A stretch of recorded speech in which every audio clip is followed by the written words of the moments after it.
Welcome to Gold Derby. I'm senior editor Denton Davidson here with the latest player eliminated from the Challenge 40 Battle of the Eras and one of the greatest to ever do it, Cara Maria. What a battle it was out there treading water for almost 3 hours. Can you just give us a taste, walk us through a little bit of what that was like? Um, well, basically, when TJ had us do that mini final and it was in a desert, and he was like, "Yeah, this is what the final's going to be like." And I was like, "Woohoo, no water really. Look at all this sand, you know?" And then they put us on a boat, and then they put us on another boat, and then they said your elimination is off this boat, and I was like, "Oh, fuck you, TJ." It was one of those like, so I'm here with arguably the best swimmers, the strongest women who have ever competed, right?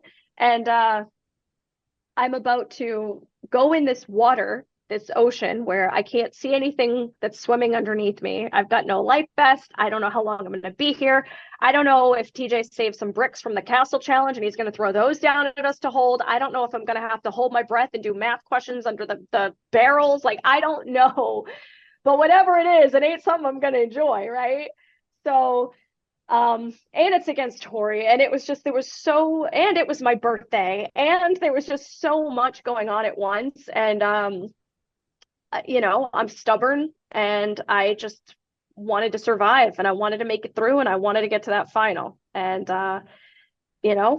everything just happens the way it's meant to. And at the end of the day, Tori just pulled it out, and she had a great season, and she definitely earned it.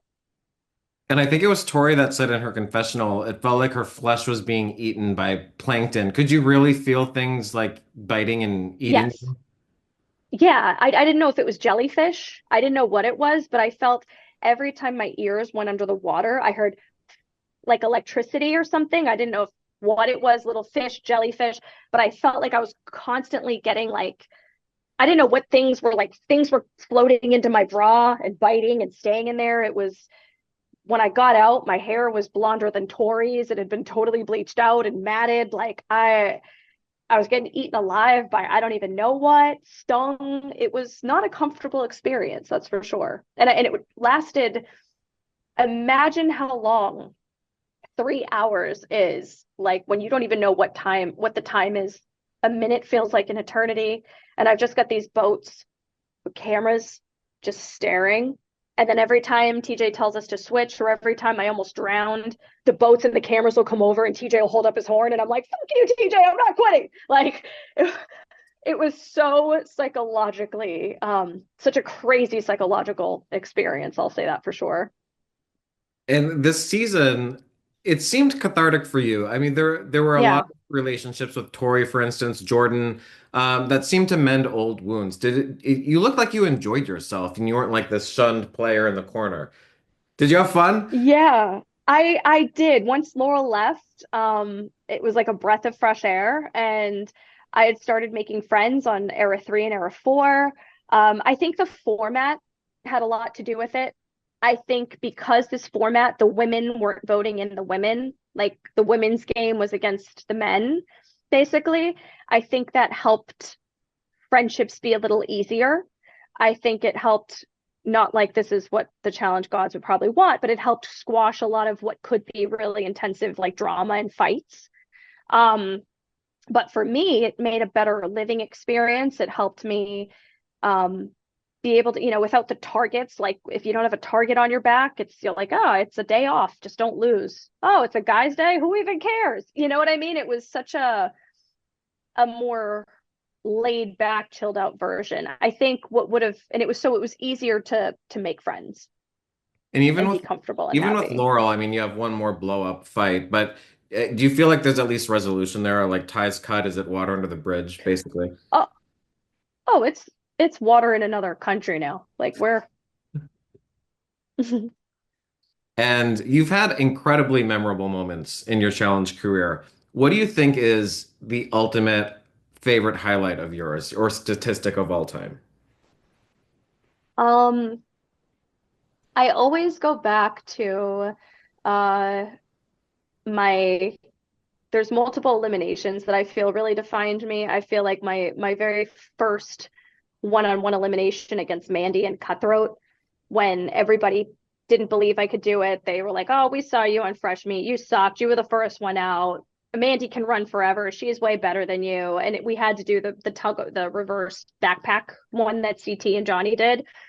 Um, and me pulling her to the bell twice and showing everybody I am here to compete. Like, F what you guys think of me. Like, now you're stuck with me. I'm on your team. I know I was the last pick. Whatever. Here I am. And just being able to even have that second chance to come back on Cutthroat, after being the first one gone on Fresh Meat, having that one producer who believed in me, who said, let's give her another chance, let's bring her back. That was that just sparked everything from there on as to my journey, who I became, and everything. So that moment, the moment on Free Agents where I went against Naya, that is the hardest elimination I've ever done in my life. 90 minutes dragging against Naya in the sand. I think that defined my fight. And then winning with my cousin Jamie on Bloodlines was a really big deal for me because it was family, you know?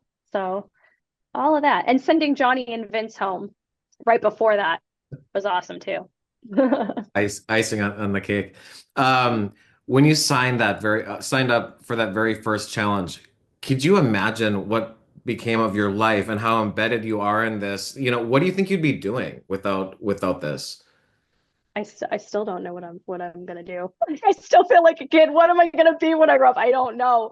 Um, But at that time, I swear to God, dude, I was wearing white contacts. I was bartending at like a fetish bar in Hollywood, California. I had never done sports in my existence on this planet. All right. I'd done like cheerleading in seventh grade and I rode horses my whole life. I was an arts and crafts kid and total like weirdo. Like, and coming into this competitive world, not only did I not fit in like physically, I didn't fit in like mentally. Like, I wasn't an athlete. I had never been around big groups of people like that. I'm an only child. I was just so out of my element, and it has challenged me.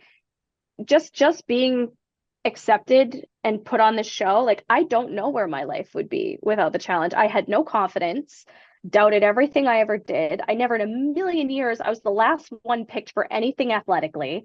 I I am so thankful for what I've been able to accomplish and prove to myself, and everything the fans come and talk to me about, with what I've helped them unknowingly in their own lives. And I'm so thankful to be a part of the challenge family for sure. And I'm so glad to be back after my little break. And I think I'm better than ever.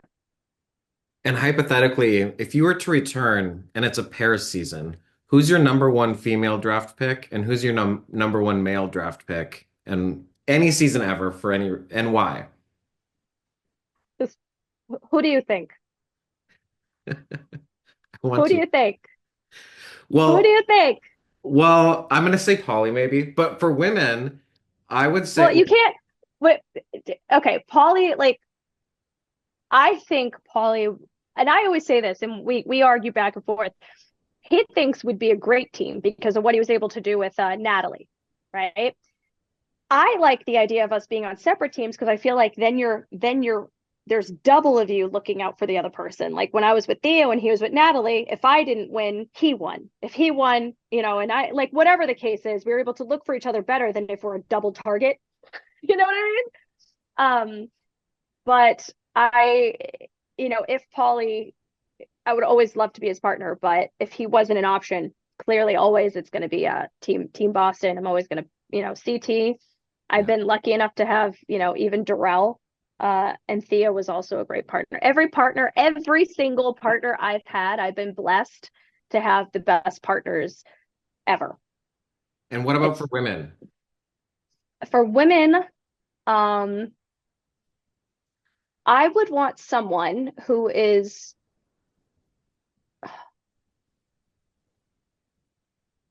who would I want as my woman partner? Honestly, fuck. See, I would say if I want somebody who's good at endurance and puzzles and stuff, I'd say Jenny, but like maybe we're not really good politically. we don't have enough of a political pull. Um, I would say Tori actually would probably be awesome as a partner. Look, what am I kidding? Tori. I'd pick Tori. I think that'd be a crazy team. Definitely Tori. And I will say that, you know, most people I've asked this question to coming off the show have said Rachel, and you gave her 5 karma points. Why does everyone love Rachel so much?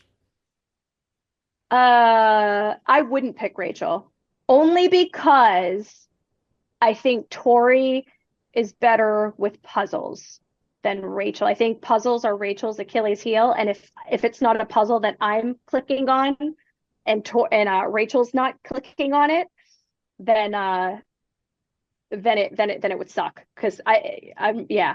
But Rachel, why does everybody like Rachel? She's era one. She's OG. She has been the staple, the platform of what this show is built on. And she's OG Rachel, duh. And she's And really, really good, sneaky so politics and strategy. she had a really great political game this season. Incredible. Hmm. And real quick before we go, who did you want to, when you left that day, who were you hoping would win? Who are you rooting for? I was rooting for Derek. I really was. Only I mean obviously all the girls. I was rooting for all the girls because they all earned their way there and they all four of them had incredible seasons and they all deserve to be there. Um but I was rooting for Derek because, for the guys because he's going against Jordan who is just goat of goats. He's going against Johnny who has rings upon rings. And then Kyland, this newcomer who's just been absolutely dominating every challenge. And then Derek has also earned his way there, but in a way that is so understated. Like he didn't sneak his way in. Like he earned his way in, but he didn't sabotage anybody. He didn't fight with anybody. He didn't strategically plot against people. He just genuinely played a clean game where he did his best. He had fun. And he was my buddy in the game too. Like he was the person that I always be like, "Hey, do you want to go play cards? Like, do you want to just go play cards?" Like, I'm rooting for him. And you It'd be took out refreshing to see him win. Corey. I mean, that's not an easy task. Corey was 3-0. So, Yeah, Corey is an elimination beast. well, Kara, you didn't get to the final, and I wish I was talking to you after the final, but it was great to see you, and congratulations on everything in your career, and we look back forward to seeing you come back. Thank you. And believe me, I got enough of the final in the 3 hours in the water on that boat. I think I'm good. I'm totally good.